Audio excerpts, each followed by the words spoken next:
사람 하나를 지우려고 쓴 거짓말이 결국엔 제일 숨기고 싶었던 사람 앞에서 펼쳐지게 될 거라고 고성이는 끝까지 상상하지 못했다. 박진석이 서재 문을 닫고 혼자 남았을 때 손끝에 들린 건 얇은 종이 몇 장뿐이었지만 그 종이들이 들고 있는 무게는 30년 결혼 생활 전체를 짓누를 만큼 무거웠다. 우진의 간 이식동에서 공여자 칸에 적힌 지은호의 이름, 은호의 사망신고 접수 내역, 그리고 거액이 이동한 계좌 명세. 종이는 고요했지만 박진석의 심장은 요동쳤다.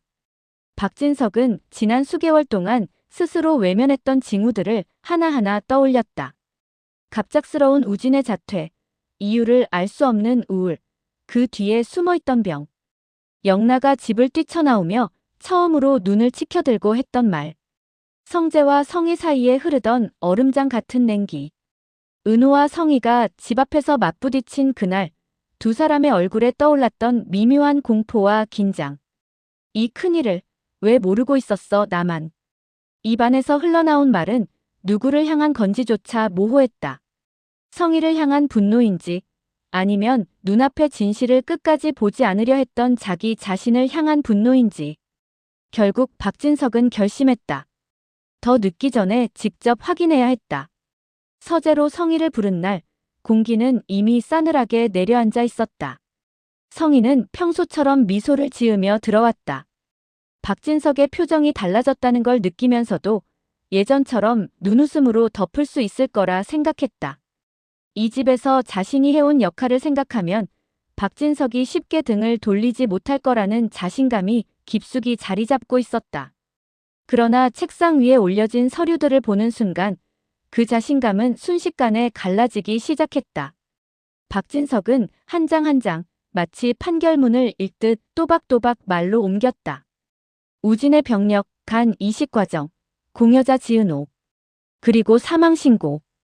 이건 다 뭐야?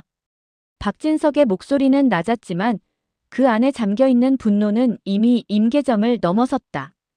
성희는 처음엔 습관처럼 눈물을 꺼내 들었다. 우진이 아팠던 이야기, 병원에서 의사가 얼마나 절박한 표정으로 설명했는지, 그 앞에서 얼마나 무서웠는지 늘어놓기 시작했다.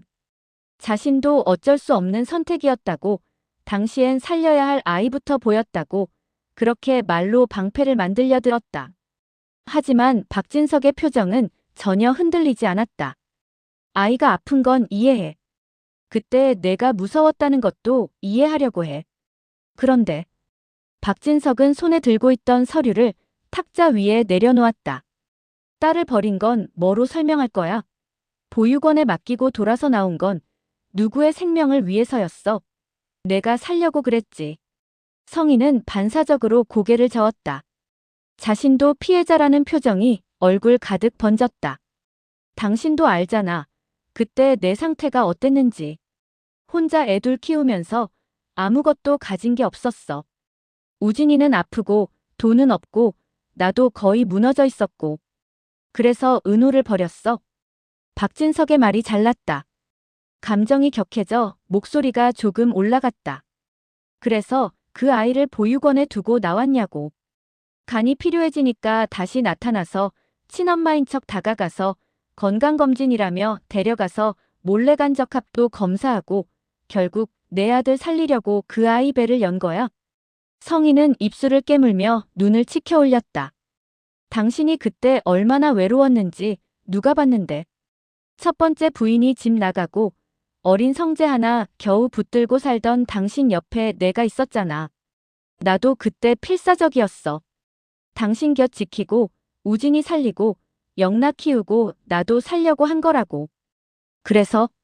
박진석은 숨을 가다듬으며 물었다. 그래서 그 아이 사망 신고까지 했어.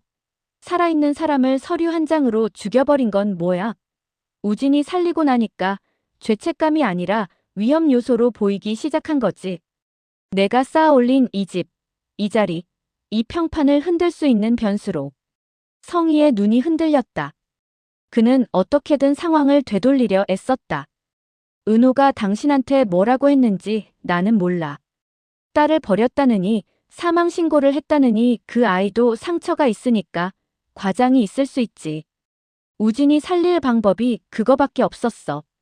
나 혼자서 감당하려고 했던 거야. 당신까지 끌어들이면 당신이 얼마나 힘들어질지 알았으니까.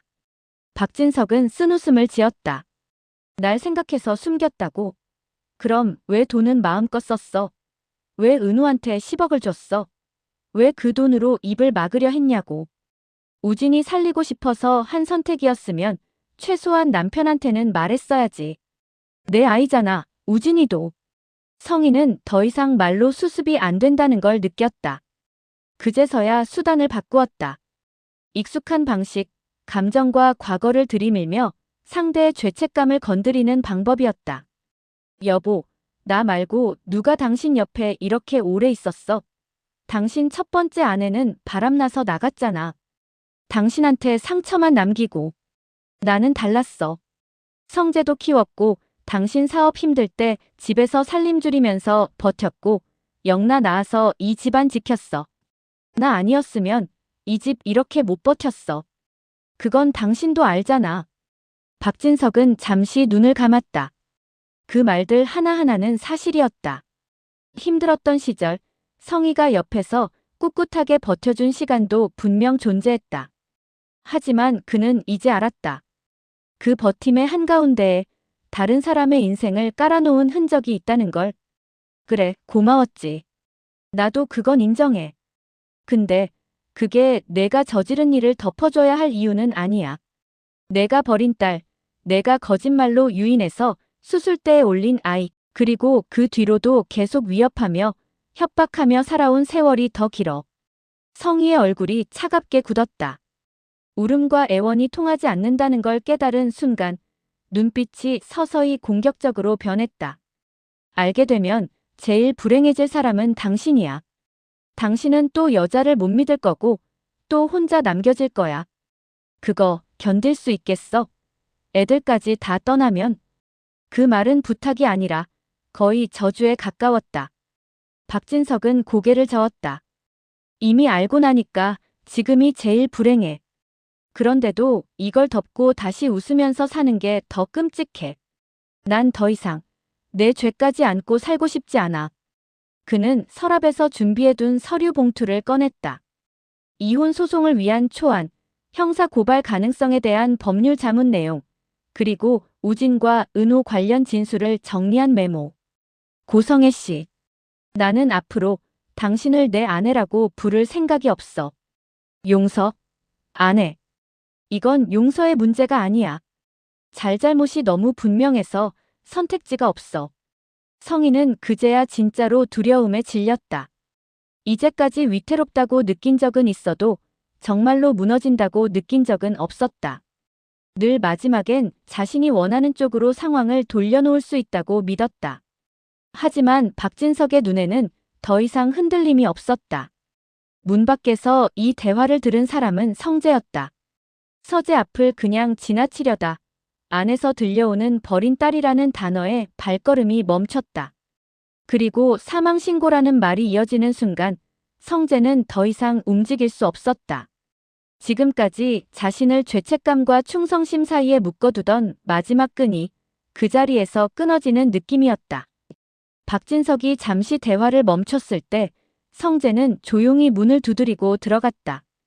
두 사람 모두 놀란 눈으로 성재를 바라봤다. 성재는 아버지와 성희를 번갈아 보다가 천천히 박진석 쪽으로 섰다. 아버지, 저 이제 말씀드릴게요. 그는 그동안 숨겨왔던 사실들을 하나씩 꺼내놓기 시작했다. 은호와 처음 알게 되었을 때, 우진과의 관계를 알게 되었을 때, 그리고 은호가 어떤 과정을 통해 간 이식을 하게 되었는지 들었을 때 느꼈던 충격과 분노, 믿을 수 없었지만 결국 인정해야 했던 진실, 오랜 시간 망설이며 증거를 모아온 날들. 아버지가 이 사람을 어떤 눈으로 보고 사는지 제가 누구보다 잘 알아서요. 그래서 그냥 들고 와서 이 사람 나쁜 사람이다라고 말하는 건 제 쪽이 비겁한 것 같았어요. 아버지가 직접 보고 직접 판단하실 수 있도록 그냥 옆에서 기다리려고 했어요. 박진석의 눈에 슬픔이 번졌다. 아들이 자신을 위해 괜히 괴로워한 시간이 머릿속에 한 번에 펼쳐졌다. 성희는 마지막까지 성재를 붙잡아 보려 했다. 성재야, 너까지 왜 이래? 내가 널 어떻게 키웠는데. 7살짜리 너 데려와서 내 친엄마 대신 학교 보내고 밥 해먹이고 병원 데려가고 너도 알잖아. 내가 얼마나 애썼는지. 하지만 성재의 눈빛은 예전의 그 아이가 아니었다. 그래서 더 분노가 나는 거예요. 나한테 그렇게 했으면서 자기 친딸한테는 어떻게 했는지. 이제 다 알게 됐으니까요. 그 말은 박진석의 가슴에도 깊게 박혔다. 지금까지 믿어온 완벽한 아내, 헌신적인 엄마라는 이미지가 산산조각 나며 그 사이로 아이들이 흘린 눈물이 보이기 시작했다. 그날 밤 박진석은 결심을 굳혔다. 사람들의 시선을 의식해서 가정을 지키기 위해서 체면을 위해서 눈 감아줄 단계는 이미 한참 지난 뒤였다. 고성희의 죄는 단순한 거짓말이나 남녀 문제 정도가 아니었다. 한 사람의 인생을 팔고 다른 사람들의 삶까지 휘어 비틀어 쌓아올린 삶이었다. 박진석은 변호사를 불렀고 고성희의 모든 행동을 법적으로 문제 삼을 수 있는지 확인하기 시작했다. 사망신고 과정과 재산거래, 병원 기록, 우진과 은호의 진술까지 모두 합쳐졌다. 결국 고성희는 간, 이식 관련 허위 진술과 사기, 은호에 대한 인권침해 혐의로 수사를 받게 되었다. 고성희는 처음엔 끝까지 부정했지만 증거와 증언이 쏟아질수록 점점 침묵이 길어졌다. 결국 그녀가 집에서 쫓겨나는 날 아무도 말리지 않았다. 영란은 그 모습을 보며 울지 않았다. 눈물 대신 긴 한숨을 한 번 내쉬었을 뿐이었다. 엄마가 저한테 미안하단 말 한 번만 했으면 저도 이렇게까진 안 했을 거예요. 영라의 속마음은 그런 것이었다. 하지만 그 한마디는 끝내 입 밖으로 나오지 못했다. 고성희는 재산의 상당 부분을 잃고 사회적 지위도 한 번에 잃었다. 사람들은 그녀를 향해 손가락질했지만 가장 날카로운 판단을 내린 사람들은 가족들이었다. 다시는 돌아오지 마라는 박진석의 마지막 말이 그녀에게 내려진 가장 무거운 형벌이었다. 반면 남겨진 사람들의 삶은 조금씩 다른 모양으로 제자리를 찾아가기 시작했다. 지은호는 더 이상 숨어 살지 않기로 했다. 자신을 버린 사람의 죄 때문에 평생 피해자처럼 살고 싶지는 않았다. 우진과의 관계도 다시 정리했다. 우진을 살리기 위해 자신이 했던 선택은 후회하지 않기로 했고 대신 이제부터는 우진도 그 선택에 기대지 않고 자기 인생을 살아가야 한다고 생각했다. 한우진은 독립을 택했다. 오랫동안 성희의 그림자 속에서 자신이 어떻게 길들여져 왔는지 병이 나은 후에야 제대로 보이기 시작했다. 우진은 작은 원룸에서 자신이 번 돈으로 살아가는 법을 배웠다. 처음엔 불안했고 가끔은 엄마의 손길이 그리워질 때도 있었지만 그때마다 떠올린 건 침대 옆에 앉아 자신에게 간을 나눠주겠다고 웃던 지은호의 얼굴이었다. 누나가 준 인생이면 이제부터는 내가 알아서 살아야지. 그건 우진 나름대로의 다짐이었다. 지혁은 은호의 곁에 서기로 했다. 가슴 통증은 여전히 그를 괴롭혔지만 그는 이번만큼은 도망치지 않기로 했다. 은호에게 10년 넘게 내 편이었다고 말한 그 고백은 단지 사랑의 고백이 아니라 책임의 선언이기도 했다. 은호는 지혁에게서 안정감을 느꼈다. 지혁은 급하게 다가오지 않았고 대신 항상 한 걸음 옆에서 자신이 흔들릴 때 손을 내밀 수 있는 거리에 서 있었다. 두 사람은 결혼을 서두르지 않았다. 각자 상처를 정리할 시간과 서로의 가족들을 설득할 시간을 충분히 갖기로 했다. 성재와 수빈도 결국 다시 마주섰다. 수빈이 엄마 아빠 인생에는 이제 사위 없다고 말했을 때 사실 그 말에는 그래도 내가 선택한 사람 옆에는 서 있을 거다라는 숨은 마음이 깔려 있었다. 성재는 아버지 집에서 한 발짝 물러나 독립을 준비했다. 박진석은 처음엔 반대했지만 결국 아들의 결정을 받아들였다. 자신도 이제 새로운 삶을 살아야 하는 마당에 아들의 인생에도 더 이상 거대한 그림자처럼 서 있고 싶지는 않았다. 성재와 수빈, 둘은 조심스럽게 그러나 분명하게 다시 서로를 향해 걸어갔다. 결혼은 아직 멀었지만 전처럼 몰래 만나거나 숨어 다니는 관계는 아니었다. 수빈 부모도 한동안 반대했지만 성희가 집에서 쫓겨나고 진짜 문제의 중심이 어디였는지 알게 된 뒤로는 조금씩 태도를 바꿔갔다. 그들 역시 완벽하지 않은 부모였지만 자식이 진심으로 원하고 서로에게 좋은 사람이 되어가는 과정을 더 이상 막을 수는 없었다. 영나와 지완의 관계도 변화했다. 늘 엄마의 기준과 비교에 눌려 살던 영나는 처음으로 자기 이름으로 살기 시작했다. 웹툰 작가로서 차근차근 독자를 모으고 자신의 이야기를 그리고 자신의 상처를 이야기 속에 녹여 넣었다. 그 곁에는 언제나 지완이 있었다. 지완은 영나가 흔들릴 때마다 너 이제 엄마 인생 말고 내 인생 산다며라고 웃어주었다. 영나는 더 이상 누군가의 기대에 맞추기 위해 사랑하지 않았다. 그냥 같이 있으면 마음이 편안한 사람을 사랑하기로 했다. 이상철은 방제실에서 성실히 일하며 뒤늦게 사회인으로서 두 번째 인생을 시작했다. 누구보다 성실하게 근무하면서 저 사람은 자리만 얻은 게 아니라 제 역할을 한다는 말이 나오도록 만들었다. 박진석은 아이들과의 관계를 새로 쌓아갔다. 엄격한 가장, 재벌 회장으로만 살아오느라 자식들이 어떤 생각을 품고 살아왔는지 제대로 들여다보지 못했던 지난 시간을 인정했다. 그는 성재와 더 많이 대화하려 했고 영나에게도 처음으로 너는 어떻게 살고 싶냐고 물었다. 어색한 질문이었지만 영나는 그 한마디에 오히려 울컥했다. 정말 묻고 싶었던 건 엄마가 아니라 아빠였다는 걸 그제야 알았다. 은호와의 관계도 달라졌다. 법적으로는 여전히 남이었다. 하지만 박진석은 마음속으로만큼은 내가 책임져야 했던 아이로 받아들이기 시작했다. 죄를 저지른 건 자신이 아니었지만 그 죗값을 함께 짊어지는 선택을 했다. 지강호와 순인의 가게를 찾았을 때 박진석은 의외로 담담한 표정으로 고개를 숙였다. 내가 몰랐다는 게 변명은 안 될 겁니다. 그렇다고 해서 아무것도 안 하는 것도 그건 더 비겁한 것 같아서 왔습니다. 그 한마디에 순이는 복잡한 감정이 스쳤지만 결국 아무 말 없이 쓴 차를 내어주었다. 세상에는 되돌릴 수 없는 죄가 분명 존재하지만 그래도 누군가는 그 뒤처리를 떠맡아야 한다. 그리고 그 역할을 박진석이 맡겠다고 나선 것을 순이는 눈으로만 받아들였다. 고성희만이 이 판에서 홀로 떨어져 나갔다. 더 이상 회장의 아내도 영나의 엄마도 우진의 보호자도 아니었다. 시간이 흐르며 사람들의 입에 오르내리는 소문은 점점 줄어들었다.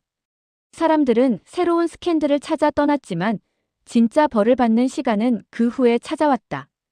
화려한 옷을 입고 고급 차를 타고 모든 걸 누리며 살던 자신이 이제 누구의 기억 속에서도 부러움의 대상이 아니라 반면교사로만 남게 되었다는 사실. 그건 세상 어떤 징역형보다 길고 고독한 형벌이었다. 반대로 남겨진 사람들의 삶은 소박하지만 단단하게 이어졌다. 우진은 더 이상 엄마가 만든 우주의 절반이 아니었다. 하나의 사람으로, 하나의 청년으로 살아갔다. 은호와 지혁은 서로의 상처를 보듬으면서 조금씩 미래를 이야기하기 시작했다. 성재와 수빈은 서로의 곁에서 각자의 꿈과 책임을 지키면서 사랑을 키워갔다. 영나와 지완은 더 이상 누구의 허락을 구하지 않고 사랑했고 그 사랑을 지탱하는 건 서로에 대한 신뢰와 존중이었다. 그리고 무엇보다 이 모든 사람들의 삶을 다시 움직이게 만든 건 한 사람의 끝이 아니라 한 사람의 끝을 통해 드러난 진실이었다. 거짓과 욕망으로 쌓아올린 건 언젠가 무너진다. 하지만 그 무너짐 이후에 누군가는 다시 자기 발로 서서 살아간다. 고성희를 제외한 모두가 마침내 자기 인생이라는 이름의 삶을 되찾게 된 것처럼 이제 남은 건 각자의 자리에서 각자의 속도로 행복을 만들어가는 일뿐이었다. 그 과정은 화려하진 않아도 적어도 다시는 거짓 위에 서 있지 않았다. 그래서 이 결말은 누군가에게는 비극의 끝이면서 다른 모든 사람들에게는 진짜 시작이었다.